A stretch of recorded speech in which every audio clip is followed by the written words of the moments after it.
All right. So if we're talking about vision, one question that we need to ask is, how do I find my vision? And hopefully if you're on here, you have a vision for your ministry. But I want to quickly talk about that to make sure that you've got a vision, and how do you clarify a vision? So we'll talk about that for a minute. Secondly, I want to talk about how do I use my vision? And that may sound like an easy question to answer, but I actually think that there are a couple of different ways of looking at that. So how do I find my vision? How do I use my vision? And then the third one, which is really the title of this session, which is how do I implement my vision? So let's talk through each of those and maybe talk about them for a minute. First one, how do I find my vision? And what I have found over the years is that vision is maybe one of the more misunderstood things when we talk about leadership subjects. A lot of people confuse vision and mission. They aren't sure which is which, or what's the difference between them.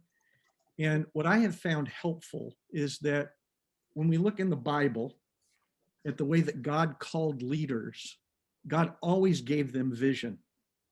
And he actually always used the same process with virtually every leader in the Bible. When he called a leader, the same process. There are 4 elements to the way that God called every leader. You can see it in Abraham, you can see it in Joseph, you can see it in Moses, you can see it in David, Gideon, Nehemiah, Isaiah. You can see it throughout the Bible. In the New Testament, Jesus actually, even though he was the Son of God, had these elements to his leadership. Paul had the same things. And let's use Moses as the example because it's a story we're all really, really familiar with. But there are 4 things that God took people through as he was calling them to leadership, and they ultimately involved vision.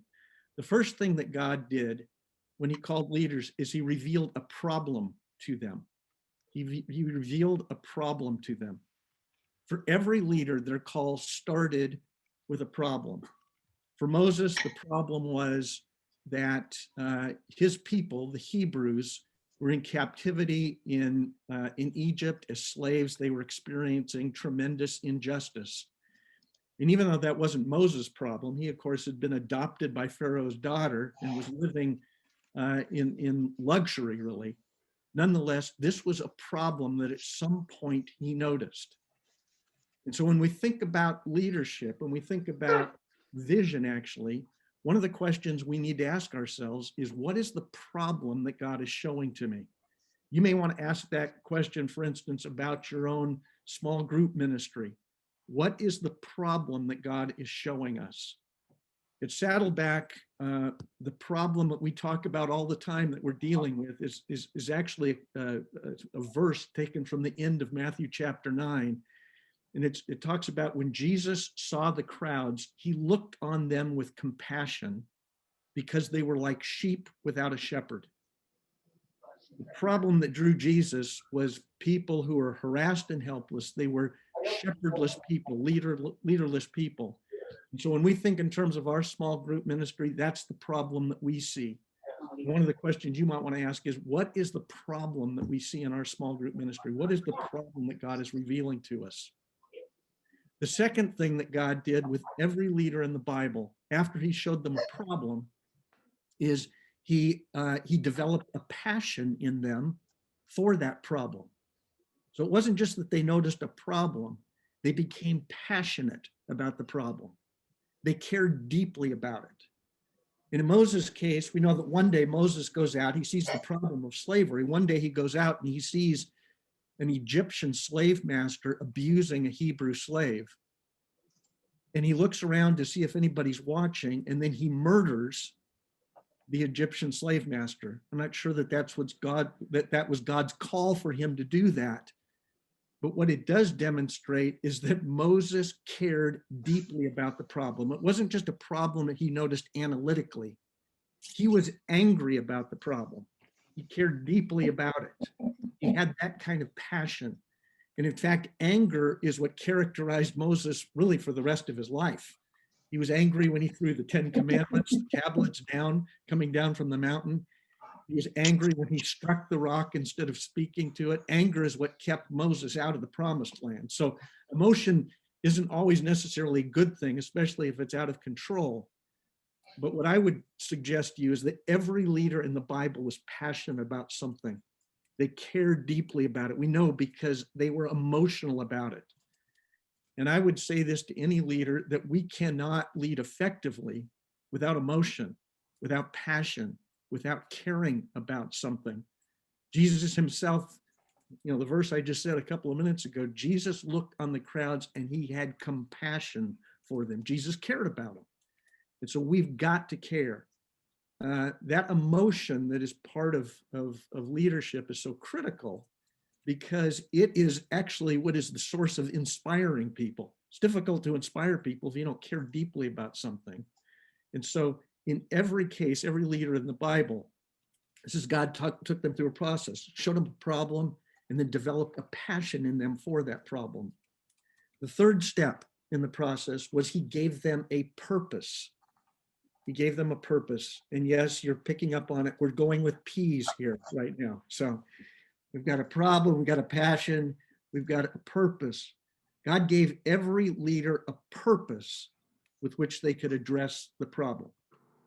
For Moses, who was concerned about injustice, God said, fine, if that's your concern, then I'm going to make you a judge. I'm going to make you the lawgiver. You're going to be the law administrator. You're going to bring justice to a people who are experiencing injustice. And so God gave him that purpose. Moses literally became the first judge of Israel, the first in a long string of judges in Israel. So God gave him a way to address the purpose that he was passionate about. And it's one of the things that we need to ask ourselves. I think we have to ask ourselves about our ministry. What is the purpose that God has given us? In Saddleback, I told you that the problem we see is that we see people who are harassed and helpless, like sheep without a shepherd. And so our purpose is that we want to get people into groups that balance the Great Commandment and the Great Commission. We want them to have community around them. So you need to ask that about your ministry as well. What is God's purpose for us? Because this is the pattern that God followed. Now, there's a really important thing here, and that is that with every leader in the Bible, even though God gave them a purpose, their purpose was not the solution to the problem that they cared about. God made Moses a judge, but that didn't fix the problem for Israel. And it's true of every leader in the Bible. Their purpose was not the total solution to the problem they were passionate about. It was a way for them to address the problem, but that did not solve the problem. That's because there was always a fourth step that God took them through as he was calling them to leadership. And the fourth step is that in every case, God gave every leader a promise of what he was going to do about the problem. God gave them a promise of what he was going to do about the problem. In Moses' case, God's promise was literally a promised land. God said, I want you to be a judge. You can bring some law and some justice to the people, but here's what I'm going to do. I'm going to free these people from Egypt, march them across the wilderness, and I'm going to establish them as a free, independent nation living in their own promised land. And so the promised land was that promise. And it's true of every leader in the Bible. This is the process that God took them through. A problem, they became passionate about it.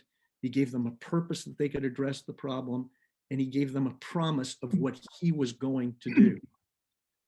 And so we're talking about vision. And the reason I'm going through all of this is because the vision for our ministry really equates to the promise that God gives our ministry. So I would say we all need to ask, what is God's promise? What is God promising that he wants to do through our ministry, through my ministry?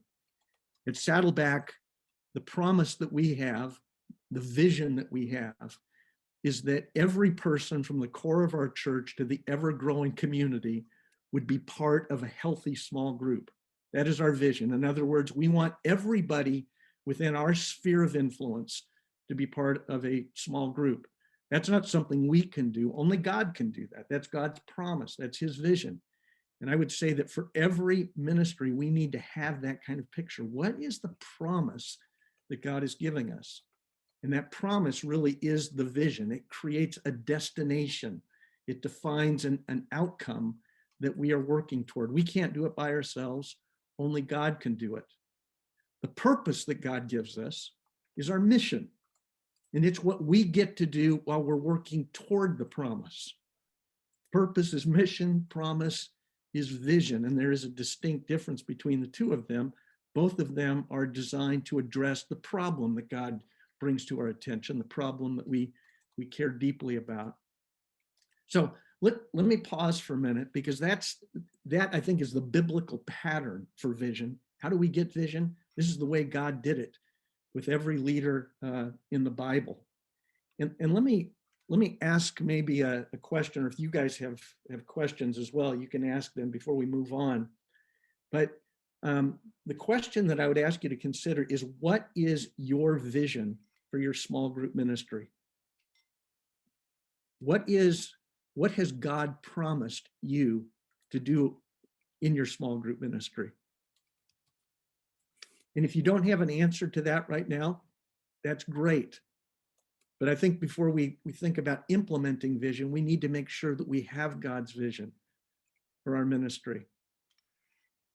I think a second thing that I would ask you to consider is, how does the vision for my small group ministry, how does that interface with the vision God has given our church?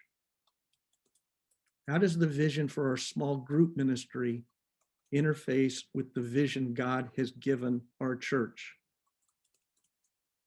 Those two should link pretty closely together. In fact, the vision for the small group ministry ought to be a subset, really, of God's vision for your church. And so I would think through those things. Okay. Any thoughts? Any questions from anybody? Okay, what is the best way to promote the vision for small groups of the church so that there's buy-in for more people to lead and for more people to participate? Great question. And I think that's where we're heading. But let me give you a quick answer to it right now. I think it's one thing to have a vision for your ministry. It's another thing to be able to share your vision for your ministry. And I think what one of the key roles for any leader is that we have got to be constantly communicating the vision of our ministry to everybody all the time. I think it's easy sometimes to think, well, I shared the vision. I got everybody together and I shared the vision with them, so they have it now. I can promise you they don't have it now. That just because we say it once does not mean that it has landed. Share vision constantly. And when you are tired of hearing yourself talk about your vision, it means that you're probably just getting started. Because you need to say it until it is inside everybody. And so I think it is a matter of communicating, and I think it can be done in a variety of ways. But I would suggest that almost every conversation you have, every meeting you have, that you find a way to work your vision into the agenda of that meeting. It may just be a piece of the vision, but you need to be talking about it constantly. People need to hear it over and over and over again.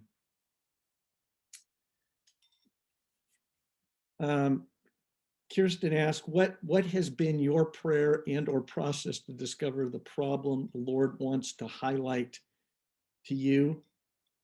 And Here's what I'll give you a little bit just on my own experience with this. I'm a big believer that God does not give us vision all at once, that he gives it to us a little bit at a time. And we'll talk about this in a few minutes. But first of all, I'll say this much. I'm not a big fan of vision statements. There's nothing wrong with them, but I'm not a big fan of vision statements. I would much rather hear a vision story. If a vision is God's promise of what he's going to do, then to me, the vision ought to be a story of what God is going to do.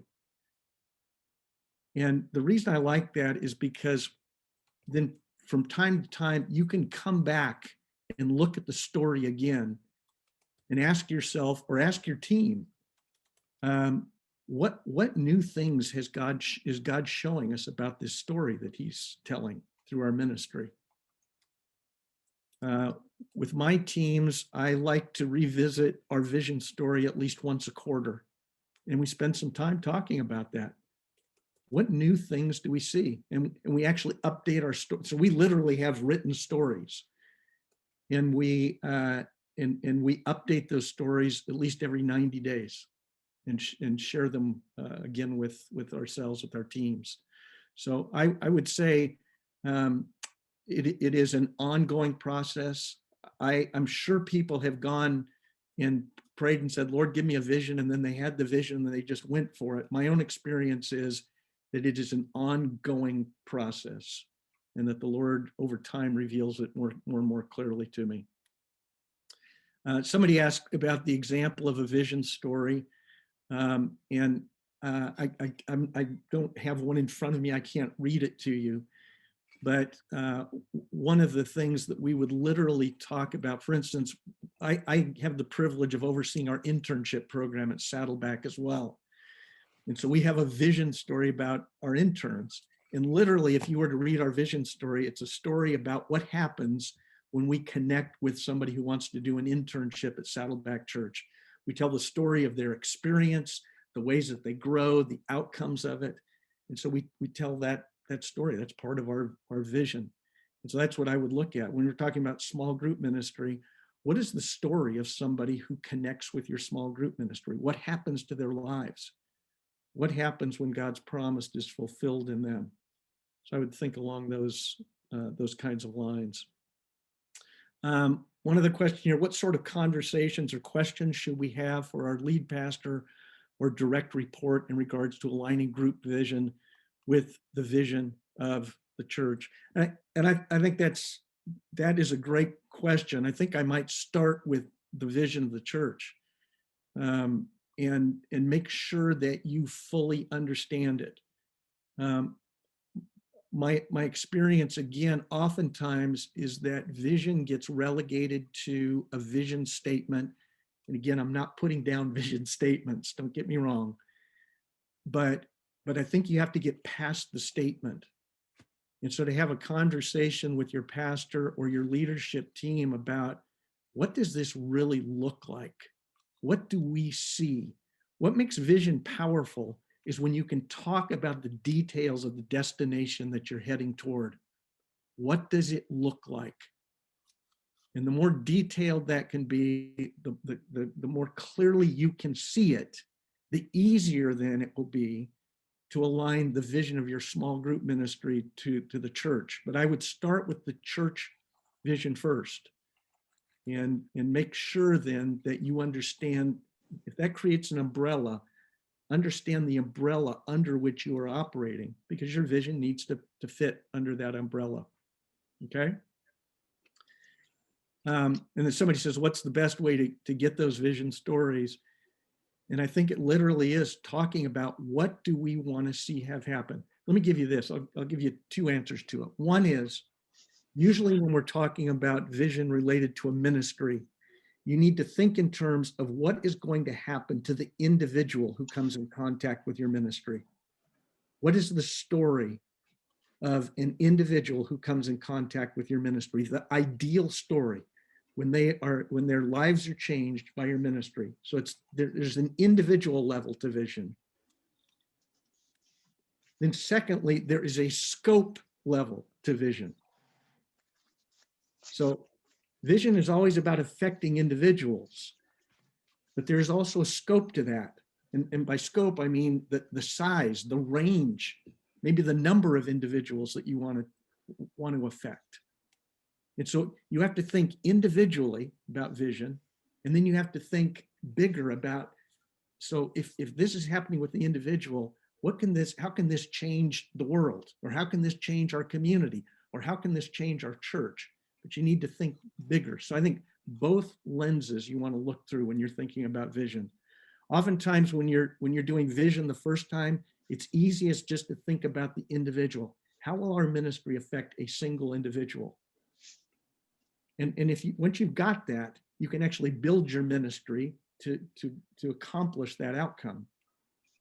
Once you've got that, though, you need to think then more about scope. How many lives can we affect? And how do we enlarge the scope of our vision? So I would say both of those are important. Okay, let me move on then. I want to take this another step. So let's say you've got your vision. You're excited about it. You're communicating it, those kinds of things. The next question that I think you ought to consider is, how do I use my vision? How do I use my vision? And the conventional approach to using vision, I would say, is that vision is used both to describe a destination. Here's the place that we are going. And it's used to motivate the people who are part of it. So it defines a destination and it motivates people to get there. And that's a powerful thing about vision. But oftentimes when we use it that way, the focus of vision is on producing results. In other words, I've got this vision and I want to see it become reality.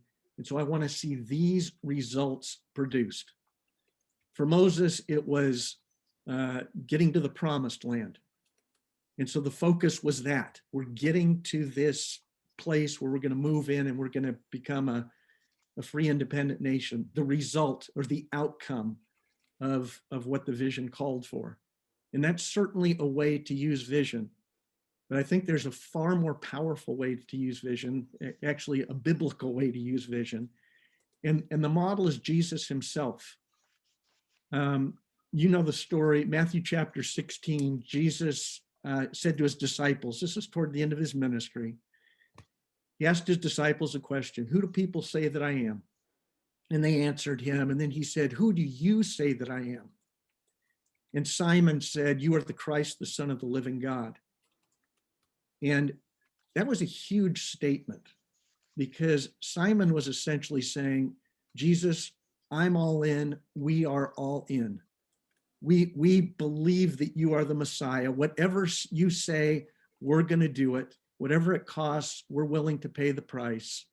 We are completely in. And so it essentially was a blank check for Jesus. Use us however you want, Jesus. And after Simon said that, you are the Christ, the Son of the living God, Jesus turns to him and he says, Simon, this was not revealed to you by men, but by God. And then it's the moment where he renames him. He says, and I say, you are Peter. And I'm just dangerous enough with Greek to know that when he said Peter, he was talking about a little rock, a chip of rock. You are a little rock, but on this rock, different word, big rock, I will produce all kinds of great results. That's not what Jesus said. Jesus said, on this rock, on your belief in the vision of who I am, I will build my church, and the gates of hell will not prevail against it. This is an important moment because Jesus essentially was saying, I'm not going to use vision just to produce results. I am going to use vision to build a community that will produce results. They're two different things.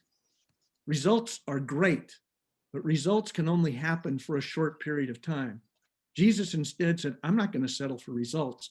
I'm going to use my vision to build a community that will literally produce results that will last forever. And here we are 2,000 years later, and the thing that Jesus built with his vision is still producing results. We're part of it. And actually, when you look at the leaders in the Bible, that's how they used vision. They didn't just use vision to produce results. They used vision to build a community. Moses didn't just use vision to get people to the promised land. He used it to build a nation, to build the community of Israel. Nehemiah didn't just use God's vision to rebuild the walls of Jerusalem. He used it to rebuild Jerusalem into a community that would last and would reflect God's glory. So this is where it's really important that we understand why God gives us vision. He doesn't just give us vision to get stuff done. Ultimately, he is giving us vision so that we can build a community of people who are built around God's vision. They're built around a promise. I like to call it a community of promise. He gives us vision so that we can build a community of promise that will then actually get things done. The community can outlive us. The community can outproduce us. The community changes lives. Community is a far more powerful use of vision than just settling for results. So as you're thinking about vision, think about that with your ministry, that your vision isn't just to build the results that your ministry can produce. Your vision actually is there to become the center of your ministry. It becomes the promise around which your ministry can become what it is really designed to be. Okay, maybe a subtle difference, but I think a really, really critical difference. Let me go because we're going to run out of time here. Let me just take it to the next step. So we've talked about how do I find vision? How do I use vision? I use my vision to build a community, not just to produce results. So then how do I implement my vision? How do I actually get that done? And the best example for us, I already mentioned him, is Nehemiah. I'm sure you're familiar with Nehemiah's story. Nehemiah was a Jew, but he was not living in Judah or Jerusalem. He was in the king's court instead. And he got word one day that the city of Jerusalem was in ruins. Nehemiah had likely never even been there, but he identified with that city.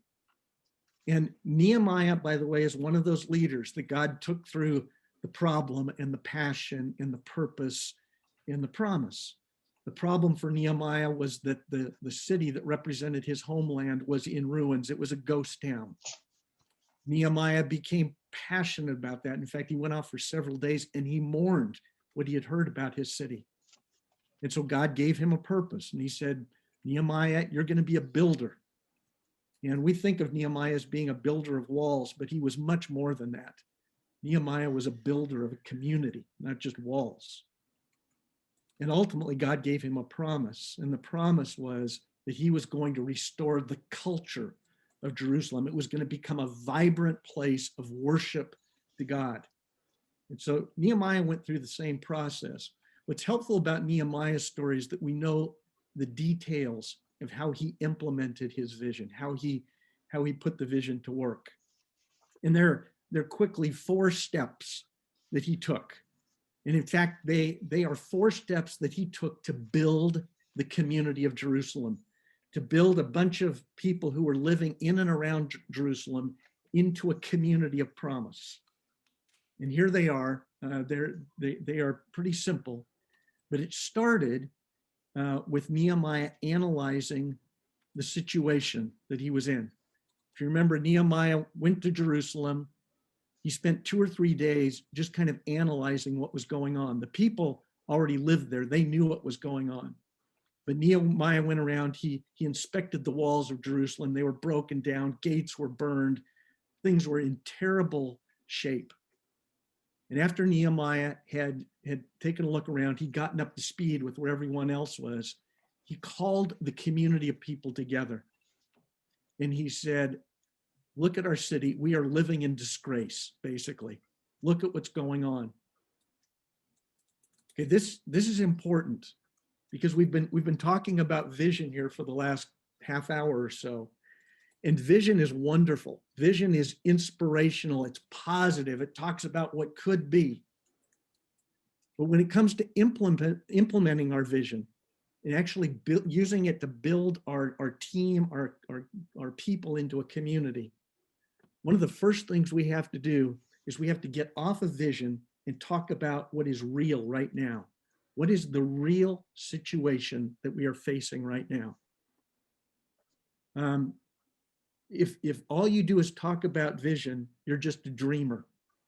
If you want to become a leader, you actually have to talk about the reality of the current situation as well. And if necessary, you have to be brutally honest about it. Nehemiah basically said, we are living in disgrace. It was not the most inspirational thing to say to people, but it had great credibility because everybody knew it was true. And if we want to build the people that we are leading into a community, we have to trust them enough to be able to tell the truth to them and to let them talk about the truth as well. What is the actual situation right now? That's what we've got to be able to do. When you trust your people to talk about the reality of the current situation, it begins to build them into a community because they know that you trust them and they can trust you because you're seeing reality. So Nehemiah did that. He analyzed the situation. The second thing that he did was he developed a plan. And it was very quick. He said, hey, we're living in disgrace. Come, let's rebuild the walls of Jerusalem. And everybody said, great, let's do that. The plan that we develop, and this is where I would get down to a little bit of detail. Vision is always far off. Vision could be years away from actually becoming reality. If we're going to build our people into a community, we have to develop a plan that's much shorter term. It gets us a certain distance to the vision. It moves us toward the vision. It doesn't accomplish it, but it moves us toward the vision. And so here's what I would say by experience. I always love to talk to my team about vision, and we spend a lot of time talking about vision. But when I create a plan with them, I want them to work with me to figure out what they're going to do in the next 90 days to get us closer to the vision. And you can choose whatever time frame you'd like. But one of the questions I'm often asked is, how often should we plan? And I'm a big believer in planning every 90 days. 90 days is enough time to give you something that you can sink your teeth into, but it's not so far out that you lose sight of the vision that you're working toward. And so every 90 days, I like to have my team create a set of objectives that are going to move us closer to the vision. And by doing it every 90 days, this is one of the ways that you build community. You have a regular reconnection with vision and talking about how you're going to get there. So I would say plan every 90 days. You analyze the situation every 90 days. You create a plan to move you closer to your vision every 90 days. And then most of your time you spend implementing your plan. Spend 90 days trying to achieve the outcome that you've identified. And as a leader, what you have to do, and I think most of you know this already intuitively, but our role as leaders, when we've got people who are trying to accomplish objectives, is we need to be there to check in with them regularly, to find out the progress that's taking place, to encourage them if necessary, sometimes to change the plan because things happen that we didn't expect to have happen. If you go back and read Nehemiah's story, what Nehemiah did was he told everybody, here's the plan. You're going to take this section of the wall. You're going to take this section of the wall. You're going to take this section of the wall. And he sent them out and they started building. And what Nehemiah did every day is he would go and he would walk or ride around the walls to see the progress that was being made and to encourage people as they were building the walls. He noticed one group that was completely slacking off. They weren't doing any building. So he reassigned that section of the wall to somebody else. When the enemies threatened them, they changed some of the ways that they were building the walls. But that's what we as leaders have to do. We've got to be there to encourage people to see progress and to make adjustments as necessary so that at the end of 90 days, hopefully we will see progress that has been made toward our vision. So we analyze the situation, we create a plan, we implement the plan, and the last step in the process is we have to assess the results. We have to assess the results. So, getting this down to a very defined kind of thing, I said, I like to plan with my team every 90 days. And actually, the first thing we do when we sit down to plan is we assess the results. We say, okay, what's happened in the last 90 days? And there are two things that we do. The first thing is I say, tell us what we can celebrate. In other words, what wins were accomplished in the last 90 days, because we always want to celebrate progress. And the second thing I ask them is, what did you learn from this process? And I'm talking about the whole process, analyzing the situation, developing a plan, implementing the plan. What did you learn from the process? Oftentimes, one of the big learnings is that people have overestimated what they thought they could get done in 90 days. And so and that's very common. And so I said, that's fine. You overestimate. Let's learn from that. Learn how to estimate what you can do better.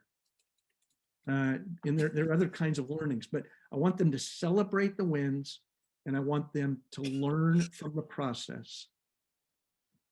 And by repeating this cycle over and over and over again, you're slowly working toward the vision that you're trying to reach.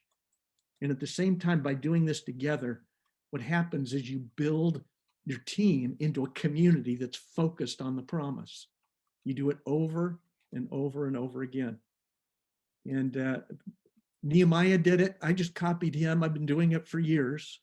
And I believe it's a process that doesn't just produce results. It actually builds a community. All right. I've done all the talking here, or most of the talking. Any questions anybody has? David, I'm curious, as you continue to refer to meeting with your team to encourage about the vision, assessing the results, et cetera, are you meeting with your staff team or your team of volunteers who are leading groups? Both. In fact, I think it's really important in a church environment that we not do too much differentiation between staff and volunteers. We're all on the same team.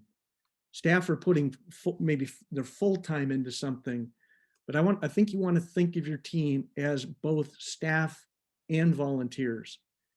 And depending how large your church is, in some cases that may mean you do one meeting with your staff and your volunteers.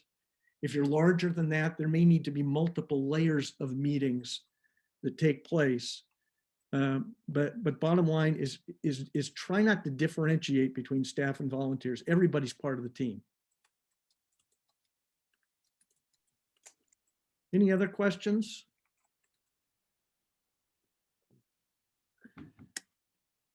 All right. Well, it is, thanks for spending time with us here, and hopefully this has been helpful to you. Let me give you, I guess I can type it. Let me give you I'll give you my email. And whoops.